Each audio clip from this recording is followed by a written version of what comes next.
This is Energy Speaks Podcast with your host, Katriel. Hello, divine, beautiful souls. We have a special guest today, one of my best friends, Mitchell. I know I spoke on the last podcast that we would have a different guest speaker, but, divine plan shifted a little bit. And I'm very, very excited to hear the wisdom of Mitchell. How are you doing today, Mitchell?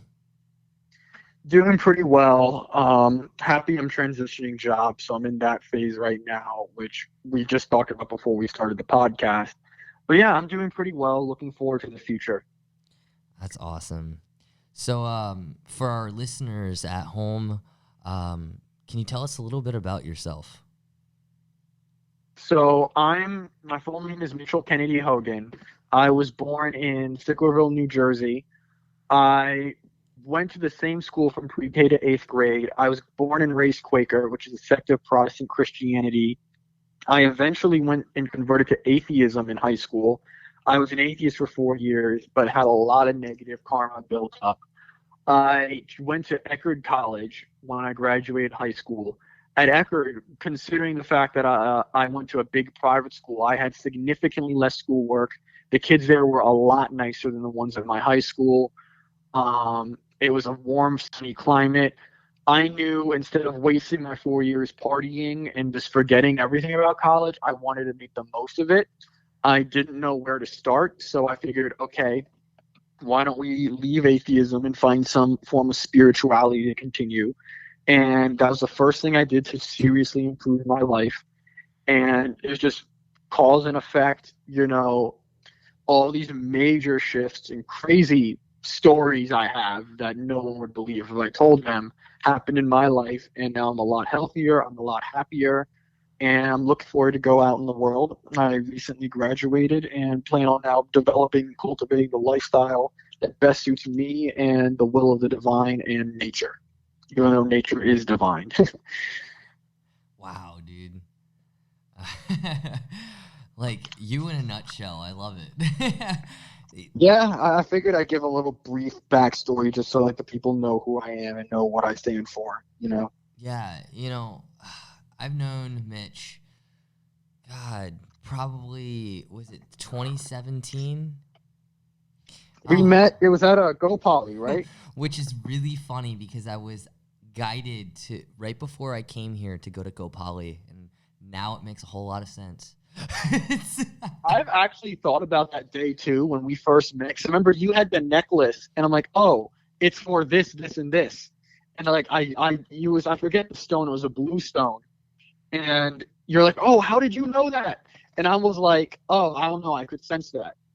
And everything just went uphill from there. Man,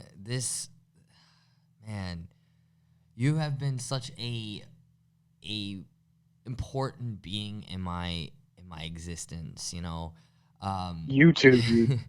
Mitch has literally been there through it all. When my life started to completely shift, it all started with Orasoma, I feel, and then all these opportunities came into my life, all these beautiful beings came into my life. I ended up through a divorce, job shifting, all of it. And you were always there. And I'm just so grateful for you, bro. Dude, I actually, speaking of which, I kind of had a what if scenario is what if I didn't go into Go Poly that day? Just how different my Eckerd experience and spiritual journey probably would have been. Whoa. It's amazing how something as small as that just did such a huge shift for the better. You know what I'm saying? Yeah, I really do. Yeah. I remember your tarot readings have set me straight, for a period of time. This is where you need to go. This is what you got to do. And I was like, all right, cool. We got the plan, Kevin. Yeah, dude. I'm really honestly just looking forward to when I'm done my current job, yeah. which is coming up. But yeah. So, yeah, on that note, what's speaking to your soul today to talk about? What is speaking for my soul? I know we were talking about ideas of like the mind and psychic abilities. I think, hmm, but at the time, I'm currently not feeling if there's anything in particular there is to talk about more so with just energy speaks. But I guess more so like how to use energy as a way to benefit you, in life. I love that. So Yeah, how I've started reading this book recently. It's called The Book of Five Rings. It is written by, I forget the man's name, but he was an Edo period samurai, and he was writing this book in his 60s, and he's talking about how he essentially first saw combat at the age of 13 and killed like a master at the age of 13, and it's about his life experiences, his knowledge, and how he learned to survive in like really stressful situations. And one thing I am no expert on this at all, but I've been recently drawn to the idea of like kind of more Eastern philosophy, whether it be Taoism, for example, mainly because of this emphasis on peace, but having an acknowledgement of the dangers and evils in the world and how to like kind of move through them.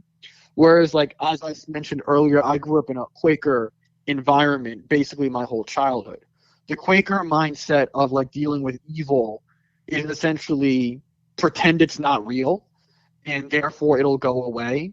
Like I remember as like being a child, we couldn't do stick fights. Like we couldn't sword fight with sticks because we thought we'd poke our eyes out. When we played the card game War, we had to call it peace. And I'm kind of realizing how sheltered of an environment it was and how that really stunted my development. And a big part of my own journey was actually coming to terms with the reality, I guess, of evil, violence, and aggression in the world. But now it's more so kind of shifting to a worldview of instead of submitting to those primal urges, kind of accepting them and moving through to build a better future.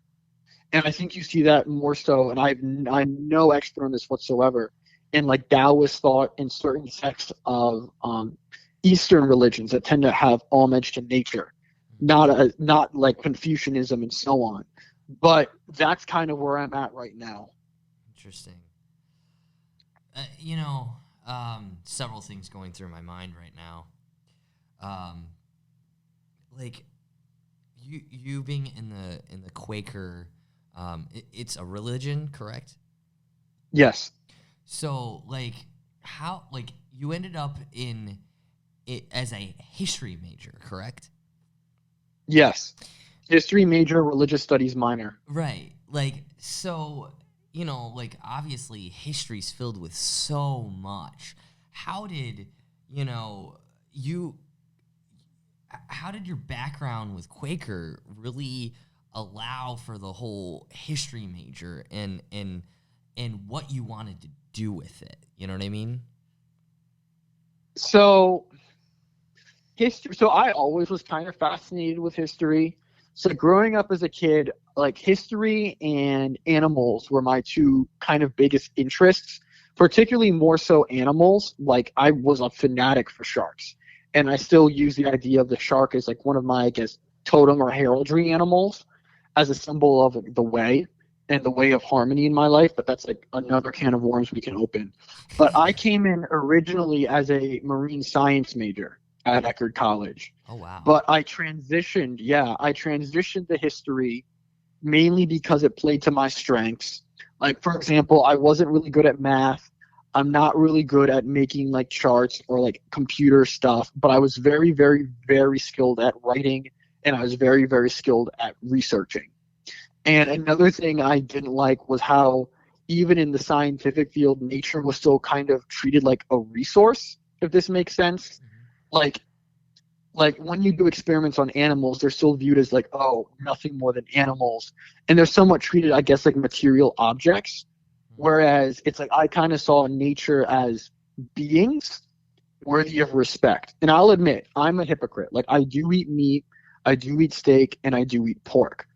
But a big journey through studying history, and this has helped me, is like the balance of like life and death and how the two play into each other. So by majoring history, I studied particularly like Native American history.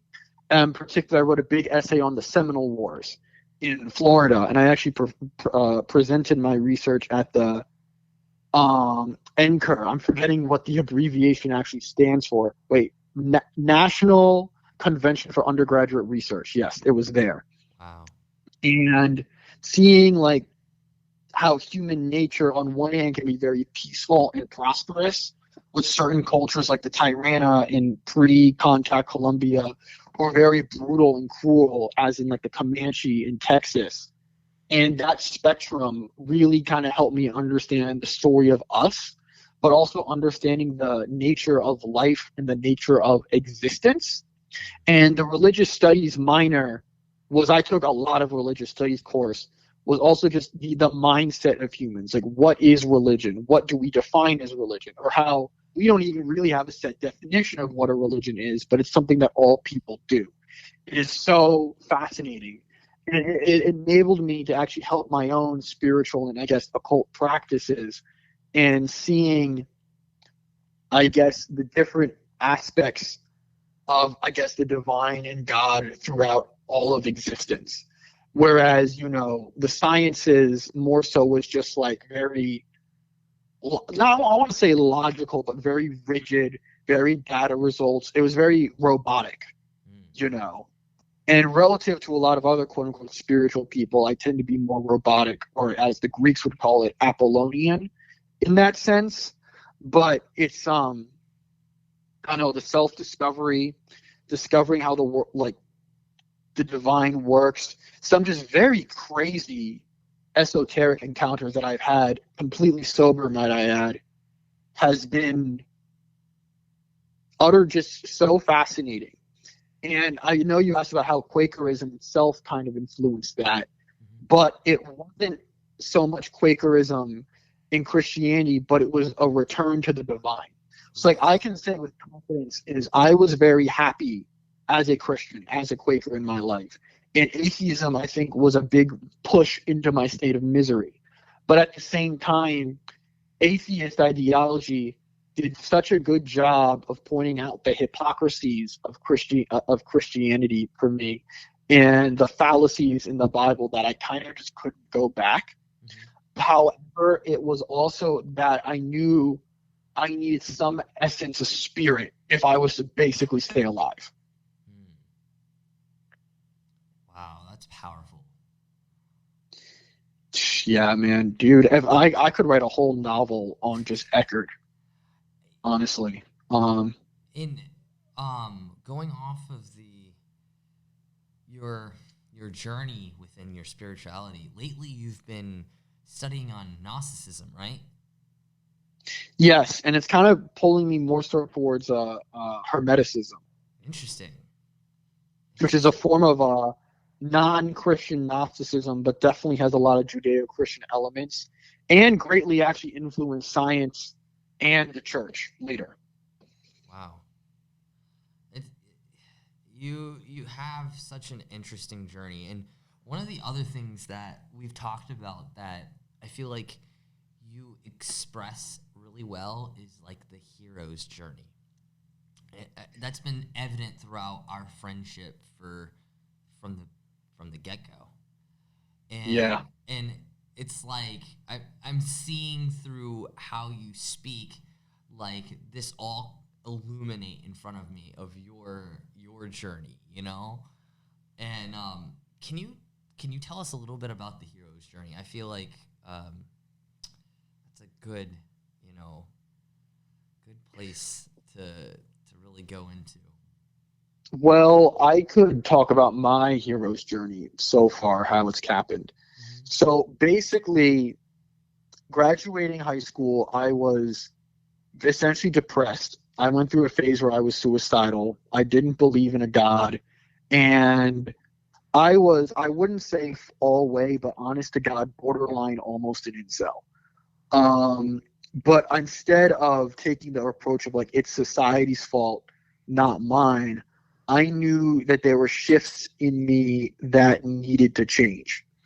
Actually, I'll tell you about the final shift I had. Like going into college, I was very naive about drugs and the party culture, but I was not naive about people.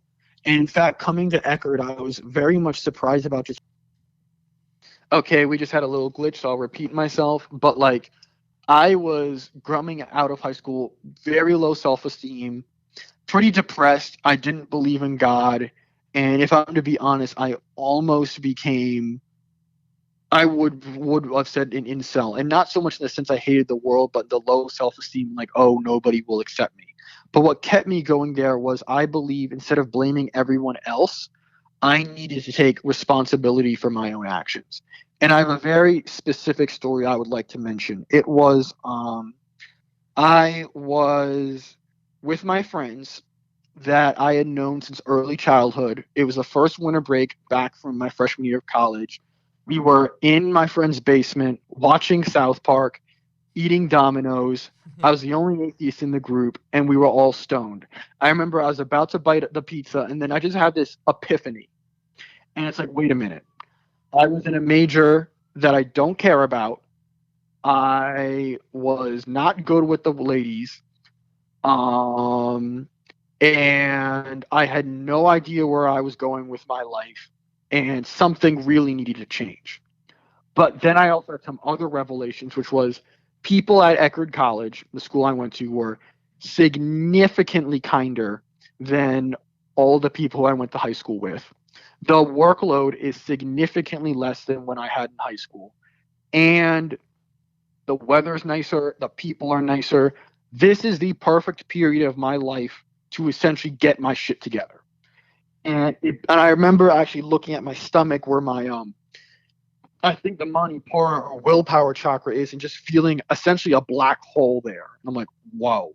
And I remember thinking to myself, okay, there is a lot of shifts you need to do.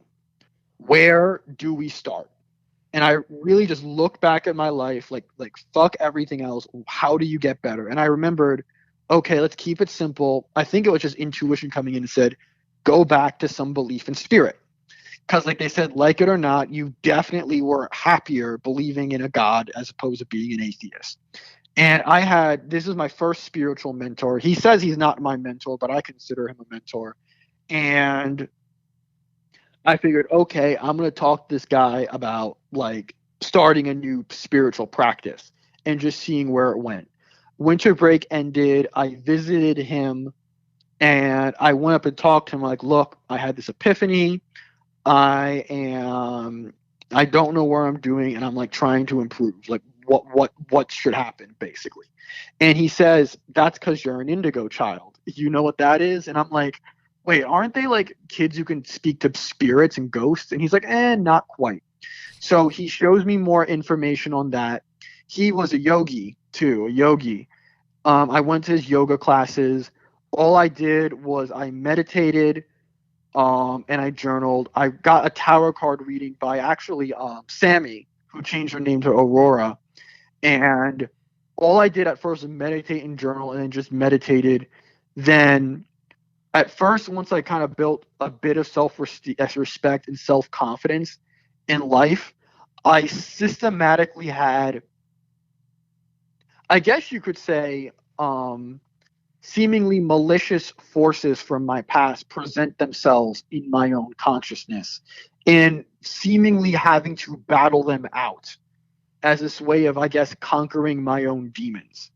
And I remember the first major one I had to face was actually atheism itself. And I remember when that came up, it was almost as if, you know how have you ever meditated and you can feel like through your crown chakra, spirit channeling through you? Yeah. So it felt as if when that came up that it was severed. Like there was literally something blocking it and I couldn't reach. I couldn't meditate. I was stressed out. It was like some force was cutting me off of spirit. And I knew I needed to stand and fight. And I knew also, as scary as it sounds, is I couldn't face this using like, oh, I believe in spirit and all that. All the logic, all the ideas, all that stuff can just be thrown out the window. I couldn't do that. So it was almost as if I had a man-to-man fight with this energy of atheism, of just death, and like the idea of like dying and that being it was very scary to me. Because even if that's true, that means I can go on the spiritual journey, but at my core, I know it really is nothing. So it basically, if I could say, it felt like it lasted for 3 days. But then I actually remembered a clip of Richard Dawkins, one of the biggest founders of what we call the New Atheist movement, talking about the existence of consciousness and how they all found the concept of consciousness to be completely baffling. But then I remembered one of the major arguments of atheism was evidence, evidence, evidence, evidence. You need like evidence of God, evidence of this, evidence of that, as we have like evidence of like say gravity or evolution. But then it hit me is how does one gather evidence? One would need to be aware of the world so they could be aware of the evidence that they captured.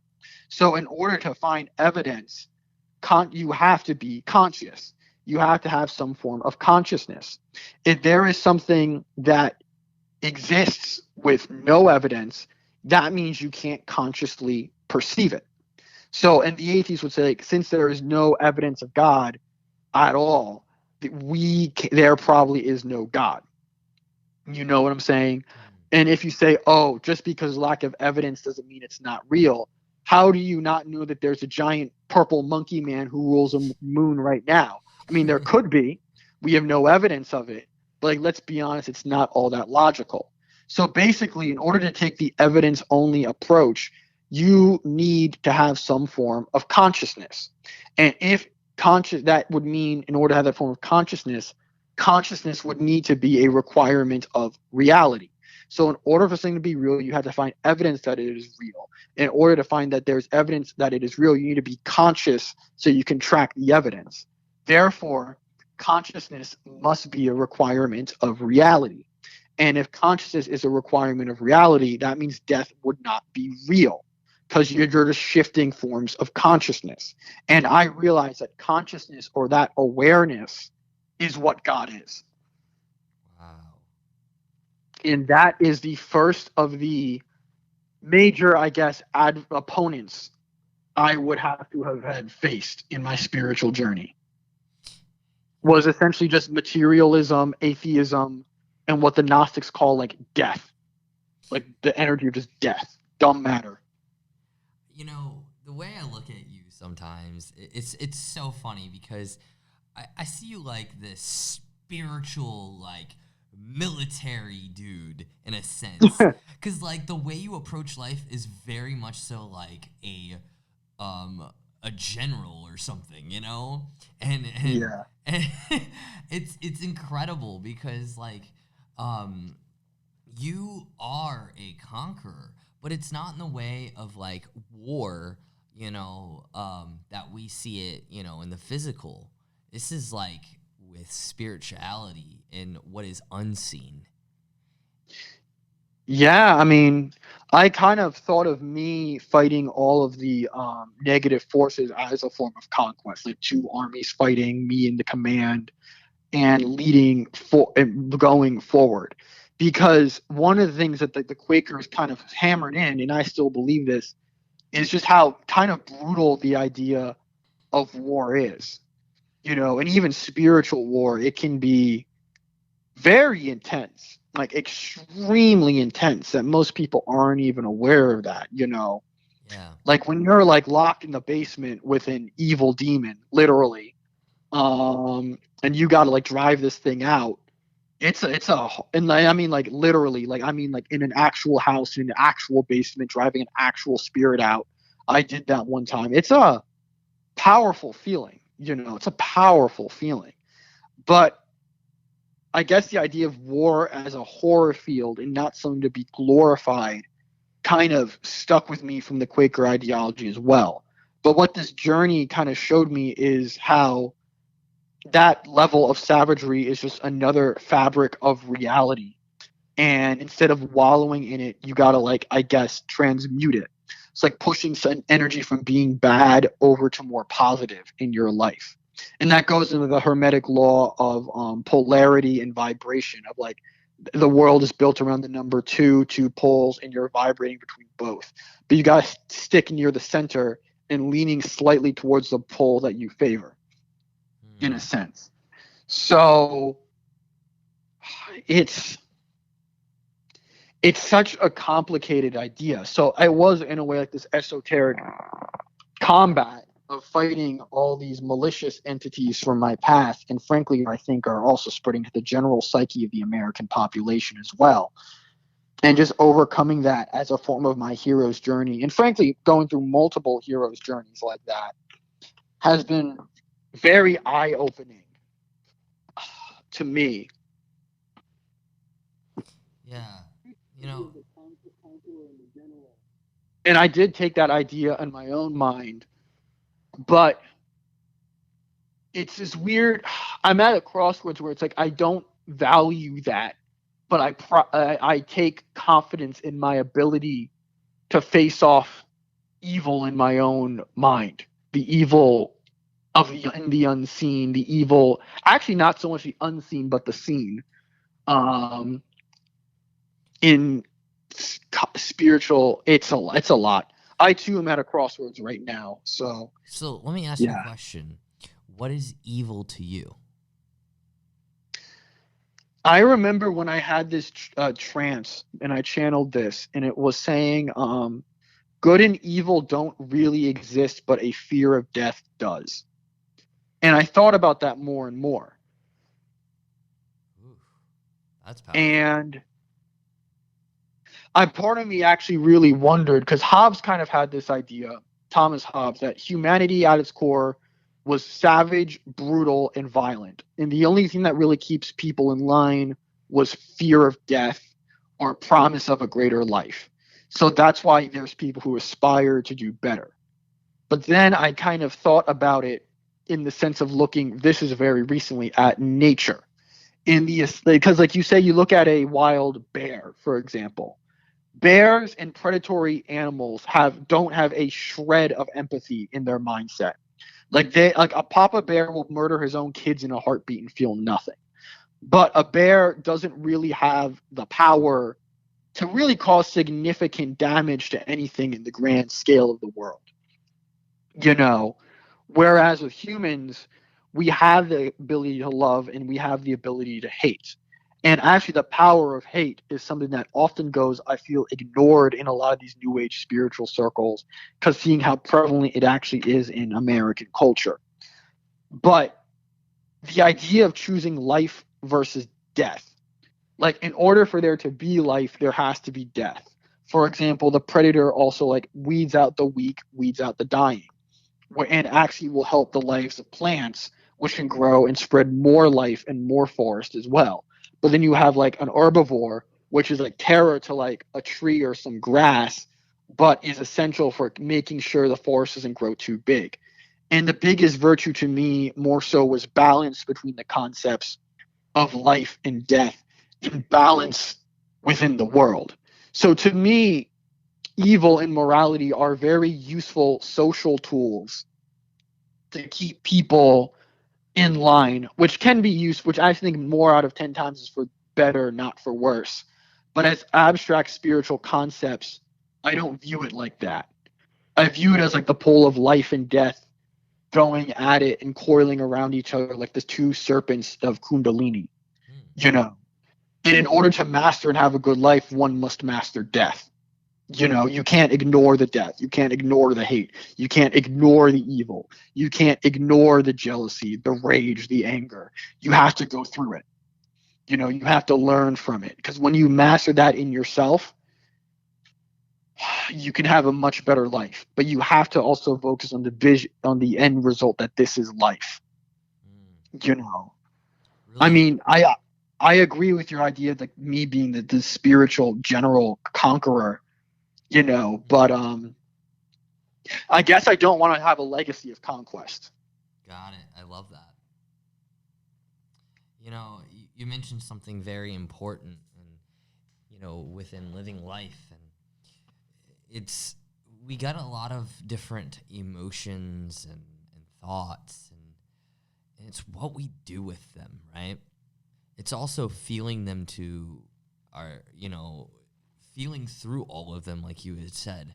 If we ignore them, they choose to just tend to come right back up until we actually deal with what the core of it is, right? And that's interesting to me because, like, it just kind of reminds me of, like, Harry Potter. Of course, I'm always going to go back to Harry Potter. How Harry Potter is talking to Sirius, and Sirius is like, yes, we all have, dark and light in all of us, good and evil, however we want to, like, look at it. But it's how we make choices in life, what we do with what is inside of us that really matters. And, you bring up a lot of themes in regards to that. The whole time I was thinking in my head, dark and light, duality, and then kind of going through this, like, little scene in my head of really the core of that and how eventually we all end up into this one being. Mm-hmm. And it's kind of wild, like, because even when you said the bear's been coming up a lot this week, ironically. There's a bear loose in our area. That happened in Jersey a months ago, actually. Really? I think it was last summer. There was a black bear, and everyone was, like, scared shitless. But the funny thing is like, black bears don't eat people, So everyone was, like, scared for nothing. Grizzly bears do. Grizzly bear will eat a person, but a black bear, no. But, like, like, kind of with the bear, it also shows another aspect of the soul is, our animalistic soul, and how, like, for instance, if a bear were to, like, eat its kid or something like that, it's not necessarily, like, evil, right? Mm-hmm. But it's more so it's animalistic nature. But yes. with humans, it's knowing the potential and also the boundaries within things. And though we can have it even thought about within our head, like, what actions do we take, Yeah. That's mentally the biggest really divide between people and animals that we know of so far. Wow. And like, even like, what were you going to say? No, I've been talking too much. Like, going back to Harry Potter, I took the Pottermore test. I'm a Slytherin, you're a Gryffindor. That's duality right there. And not only that, but I think you had mentioned to me how the idea of a Gryffindor at his peak strength is like King Arthur. And like you said, a Slytherin at his peak strength was like Merlin. But it wasn't, like, seemingly opposed. They were actually kind of meant to complement each other and not oppose each other, which I find kind of interesting. It's that's interesting take. I look at that same concept within astrology. We have, like, the Scorpio and the Taurus, for instance. A lot of people look at it from the perspective of opposing. I really don't look at it from that perspective. And that's, it's okay to look at it from any perspective, but I look at it from the perspective of they complement each other. Because if you look deeper into astrology, anyone who was born with the sun sign of Scorpio will have the earth sign of Taurus. And anybody with the sun sign of Taurus will have the earth sign of Scorpio. And that, to me, right there is a full balance. That's not opposing, that's complementing. Yeah. And another thing is Western culture generally is very competitive. for no reason. So that's why they have like, instead of having it complement, they're opposing each other. That's just my theory. Right. Where do you think the core of that really started within Western society? Well, if you're actually looking at the fall of Rome, like the Western Roman Empire, Europe was essentially in a constant state of warfare Mm-hmm. with each other. And that's actually one of the reasons why Europe became such a military superpower later in the world. But that competition also bred productivity. And like if you actually look at some of the most competitive societies, they tend to be incredibly productive in terms of like creating new inventions, creating new ideas, and so on. So that's like, I guess, a malicious force used to generate life, or like chaos being like the source of new birth. And I think that mindset has generally continued on to this day. Like, for example, what feminists call hegemonic masculinity is actually very common in cultures. And I saw actually a professor point this out, that were the products of colonization. Like you have like machismo in Hispanic culture, and how they forget like all of Latin America was essentially colonized by Spain and Portugal, or how like America and Canada were colonies of Britain. But you go to Europe today, or even like parts of China today, which were like sovereign nations, and generally, though they had wars and conquests like the Hitler in World War II or Napoleon, generally it wasn't as extreme as like say, the conquest of the Americas.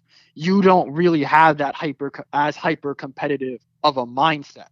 Because one thing with the colonies is all the people, like the religious fanatics in like Britain, for example, largely went to the Americas, and a lot of their hyper competitive like game hunters and sportsmen went to Africa. Because like hunting like elephants and lions was like a big deal in the 1800s, and they put all of the criminals were into Australia. So because it was this idea of adventure and going ahead on the frontier, you had that kind of emphasis on like strong bravery and competition. Whereas in the people in Europe who generally were more, I guess, empathetic or more driven to the arts would have just stayed behind. Mm. You know. So I think that's partially why we have that emphasis on competition. Right. And it goes by a lot deeper and more complicated than that. But that's where I actually think it comes from. Well, I asked a question from that. So that whole, concept of like the Western really feels a lot associated with the divine masculine energy. Yes, very. And then, like we're coming into this new earth, like how we want to shift and change things, right? What do you see as a balance of these divine masculine and divine feminine energies? Like, what does that look like? Where does it feel good? Where's the balance, Okay, so first we need to have a little brief discussion on different cultural views of time. If you look at the pagan world and actually like Native American cultures, time was viewed as a cycle. Like the Iroquois, they had like the 4 seasons and so on. And in the Greco-Pagan world, time was a circle. But in the West, and really around the Renaissance era, you had this idea that people can get better over time. And that is when time became basically a line going upwards, kind of like a quote unquote, to quote Camille Paglia, a phallic peak, like the masculine energy rising and going ahead, as opposed to like the feminine circle of eternity and getting trapped in eternity. But it's like both very opposing forces together. So the way I would view it, and truth be told, I had a transcendental experience where time isn't real, but I'll get into that later in this conversation, I guess. But for sake of usefulness, this is kind of how I would view time as a very progressive scale. I remember one time at Eckerd, I was kayaking in the mangroves, and I was meditating there, and I hear this bird calling, another woo-woo hippie synchronicity coming up, and I could tell by the sound that this was clearly a bald eagle. I open my eyes, the eagle stops calling. He finds a hot air circle. He starts floating upwards in a spiral that gets smaller and smaller until he gets super, super high up. He changes his wings and he just dives ahead. So the thing with when you see like birds just floating in the air, they're not actually flying. What they do is they find a current of hot air, because hot air rises, and they ride and they literally float that current upward. Whoa. But it's cool how he was going up in a giant spiral that got smaller and smaller and smaller, almost like a pyramid. But seemingly you have like this phallic motion of moving forward and moving ahead in life while simultaneously doing it at a very slow, steady pace with feminine cycles getting progressively smaller but working in unison. So if there was a healthy way of time, it really, as basic as this is going to sound, is slow and steady wins the race. End of the day. Oof. That's powerful. Whoa. Yeah. Thank you for that. Wow. You know, you bring a lot to the energy of the earth, like just even bringing in, you know, like signs of the universe through animals and what they actually are teaching us, and also the science and the history behind everything. It's incredible. Yeah, it's a very generalist knowledge, though. Like, I don't claim to be an expert on anything, really. Well, I will. So, yeah, always fact check everything I say. I I will will say that. say you know a lot of information, and like I remember I was playing a game with my mom, and we were going through the Oh, alphabet. animal that began with an I, right? Yes. And I was like, Impala. And I was like, wait, what? And then I didn't even think about it, you know, like, Yeah. but you are just a wealth of knowledge and wisdom, you know, like how you take the knowledge in and apply it is remarkable, you know. And Thank you. Thanks, man. are there anything else? Like, is there anything else you want to specifically touch on? Well, we talked about alchemy. We talked about transitioning in the world, the importance of balance. Um, wow, we actually covered a lot, and it feels like very, very, very brief time. What do you What want to is talk about? time? Like, really, what is Okay, time? well, I'll tell you something about time, that this was a vision I had a while ago. When I was, again, one of my astral wars with, like, conquering, I guess, another oppositional force that was in my own psyche, I clearly remember having a experience where time wasn't real. I'm like, oh my God, time isn't real. And I couldn't comprehend that, but I just knew it wasn't real, and it always stuck with me. And I wasn't really able to articulate what I meant by that until, like, essentially last summer, where I had a deeper, like, gnosis into that type of vibration and that current of what many occultists would refer to as, like, the infinite or the all. And essentially it's the idea that time, space, and matter are all illusions. And so instead of time working like a linear line, it is essentially a sea of infinite possibilities. And by making choices in life and making your own decisions, it determines what path you go down. If basically think of like one of those choose your own adventure books that they had like in the 80s and so on, but infinite and big. Because I think when I started this conversation, I say, like, how differently would my time at Eckerd been if I never encountered you? How different would all this have been if we never met at Go Poly? That would have been a completely, like, if I chose like to sleep in that day, I would have been on a completely different current, Wow. you know, a completely different way of being, that, different timeline. Right. So instead of time being just this one thing, it's like an infinite sea of experience and circumstance. And simply because we are limitless by having the divine, which is all of us in us, we are also limited. And by being limited, it allows us to choose the path that we want to see. It's like, it answers, it's like the question, if God is all powerful, would he be able to make a stone so big that he can't lift it?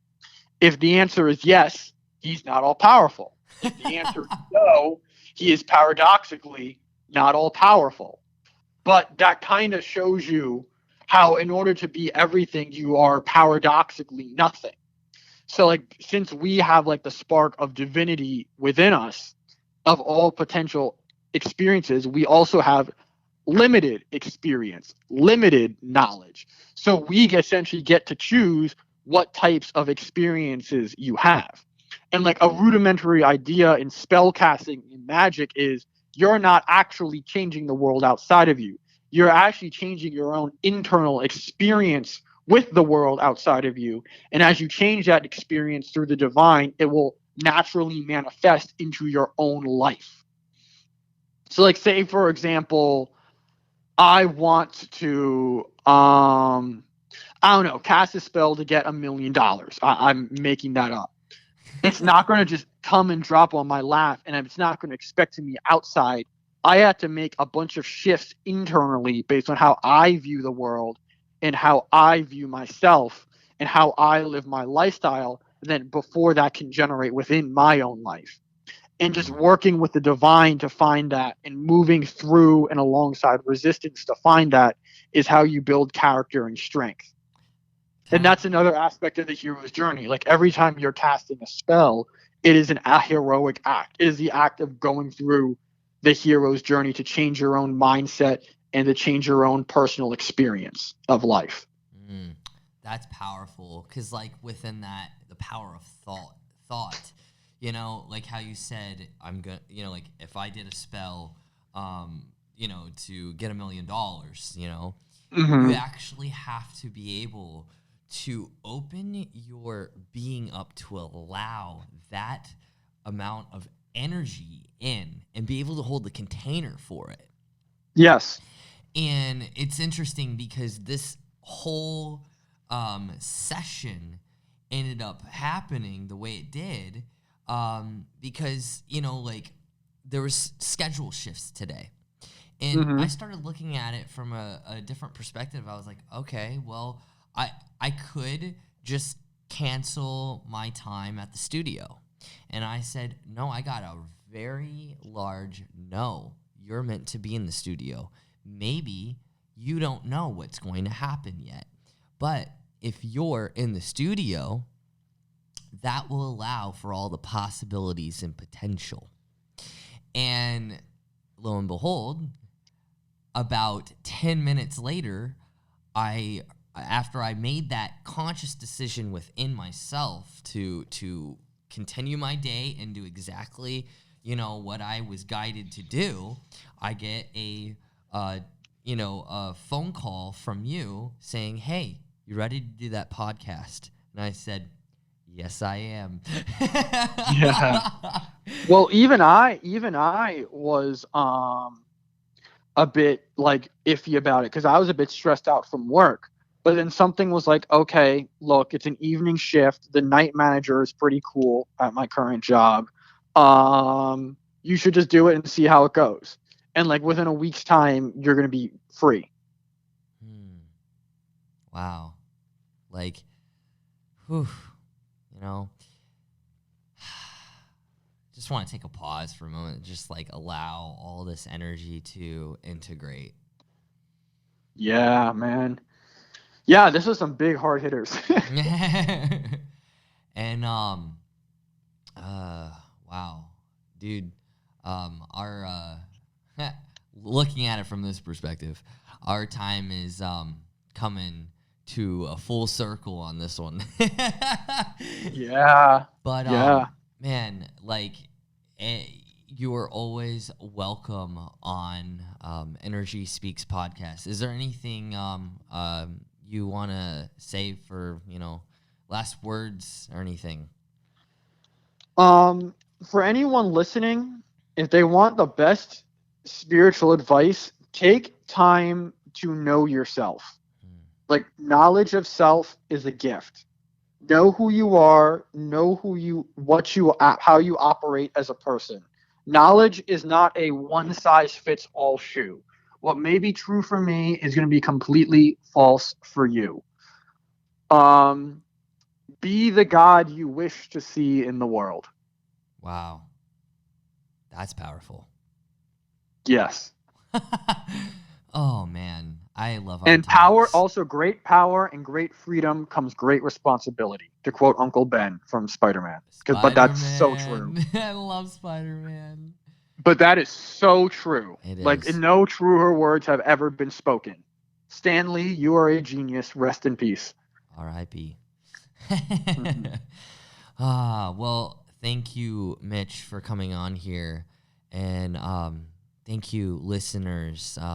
I am just so honored to be able to hold this space in this container for Energy Speaks podcast. Thank you all, divine, beautiful souls.